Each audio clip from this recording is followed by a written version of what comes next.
I'm Vicki Cook, Executive Director of the Delaware Breast Cancer Coalition. This year, over 580 members of our community will be diagnosed with breast cancer. All will have questions and all will have fears. We honor the survivors who are telling their stories today.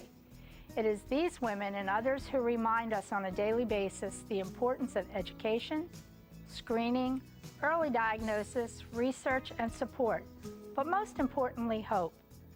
As the only statewide organization solely dedicated to fighting breast cancer in our community, we thank you for encouraging that hope. The fight is all of ours, and only together can we make our vision a reality, to create a community where every person diagnosed with breast cancer is a survivor, and fear and doubt are replaced with knowledge and hope. At first I was shocked. It was hard for me to accept it. And then I knew that I did have cancer. I remember the day that I was diagnosed with breast cancer very clearly. I was in the doctor's office. My husband and I were sitting in the room waiting for the results from my breast biopsy. And when the doctor came in, he very gently gave me the news that I did indeed have breast cancer. When I was diagnosed with breast cancer, I was very unprepared. I was unequipped to even deal with a diagnosis of breast cancer. It was just the initial thing of the diagnosis. It's very scary. And the first thing that you think is, oh my gosh, I'm going to die. And what's going to happen to my children? Really, I was so overwhelmed, I didn't even have any idea what he had said other than the fact that I had breast cancer. I really didn't realize that breast cancer could affect somebody in their 30s. So when I was diagnosed, I really just, all I can describe it is I felt like the lights went out. I was in the dark. I can remember thinking about when I was going to lose my hair because I had 8 rounds of chemotherapy. So after the first few weeks, I did have to consider all of my hair is going to be gone. And I thought, it's just hair. I don't care. It doesn't really matter. But sure enough, the day that my hair all fell out, I can say I just broke into tears. I just cried. It was gone. And it was just another emotional moment in the journey.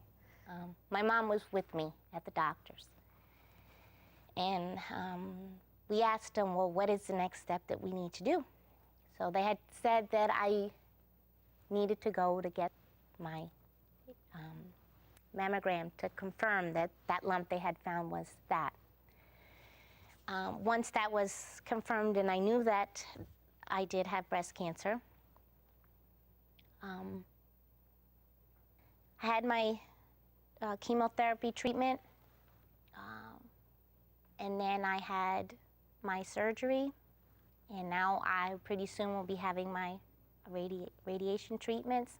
So almost halfway there, so this is almost behind me, you know.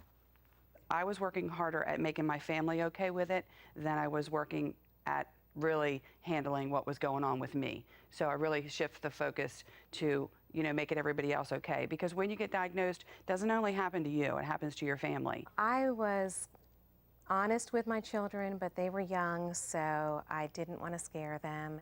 When my hair first fell out, it was a little different to them.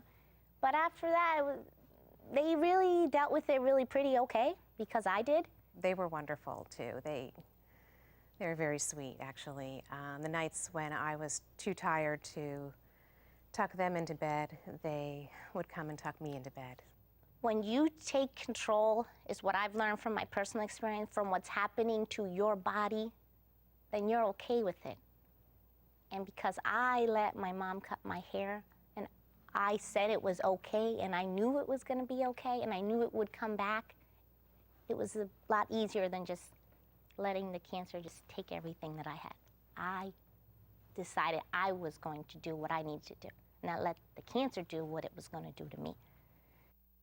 I was introduced to the Delaware Breast Cancer Coalition shortly after I was diagnosed, and I immediately was impressed by how loving and caring and genuine everyone was. You don't want to go to your family sometimes because you don't want to burden them, or you don't want to scare them, or you don't want to upset somebody. So I always found it easier to go to them, and they have been there for my journey through it. They've been my friends. As the weeks and the months went on, I realized that Delaware Breast Cancer Coalition and Lois and some of the other ladies I met really focused on what I needed for me. They never gave me any medical advice at the Delaware Breast Coalition. They only gave me information for me to read and empower myself with knowledge. Probably the best advice I got during that time were from survivors and people associated with Delaware Breast Cancer Coalition. I'm a different person now. A lot of it has to do with just giving back. I have been involved personally with the peer mentoring program, which is a one-on-one program to help women who have just found out that they are diagnosed with breast cancer. And I know that my mentor understands me because she's been through it.